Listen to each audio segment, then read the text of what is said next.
E aí, pessoal, beleza? Hoje vamos falar do artigo 14 do Código Penal.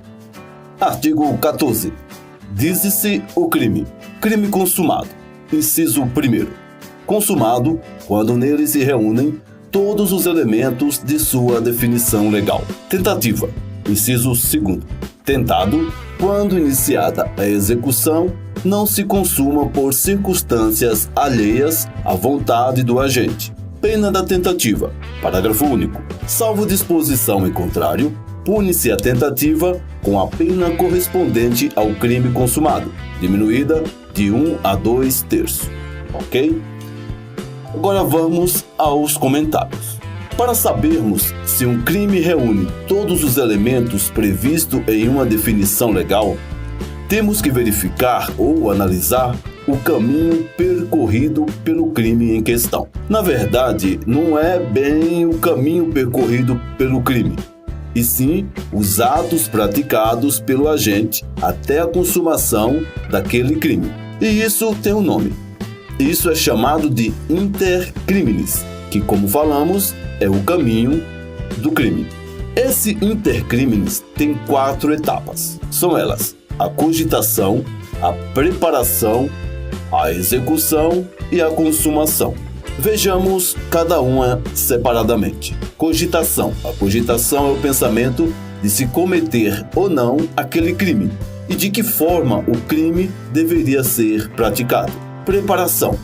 Já a preparação é a etapa em que, como o próprio nome diz, se prepara ou se reúnem elementos ou objetos necessários para a execução do crime, como por exemplo a compra de uma arma. Mas atenção, há crimes em que os próprios atos preparatórios já são considerados crimes. Por exemplo, no crime previsto no artigo 291, petrechos para falsificação de moeda. Só o fato de você ter em casa uma máquina capaz de falsificar dinheiro já é considerado crime, porque há previsão legal para isso. Execução. Execução é aquele momento em que se pratica o ato. Em palavras bonitas, é o momento em que o bem jurídico começa a ser atacado.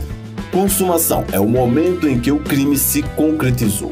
O agente praticou todos os elementos constantes da definição legal do crime. Até aqui não há dificuldades em se entender o dito inter criminis. O que pode complicar um pouco é o fato de haver crimes materiais, crimes de mera conduta, crimes formais, crimes permanentes, crimes omissivos próprios, crimes omissivos impróprios, crimes qualificados pelo resultado, crimes habituais, crime exaurido e etc.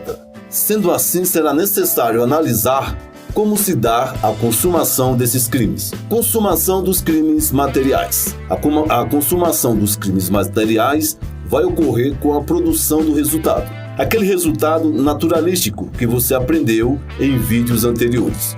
Por exemplo, a morte da vítima no crime de homicídio. Já a consumação nos crimes de mera conduta vai ocorrer com a ação ou omissão. Por exemplo, no crime de violação de domicílio, que é um exemplo de crime de mera conduta. A consumação ocorre quando o bandido adentra na residência. Já nos crimes formais, a consumação ocorre com a simples atividade, independente do resultado. Por exemplo, no crime de extorsão, com a simples exigência da indevida vantagem, independente do seu recebimento. Consumação nos crimes permanentes. A consumação se prolonga no tempo enquanto o crime permanecer. Por exemplo, crime de sequestro ou cárcere privado.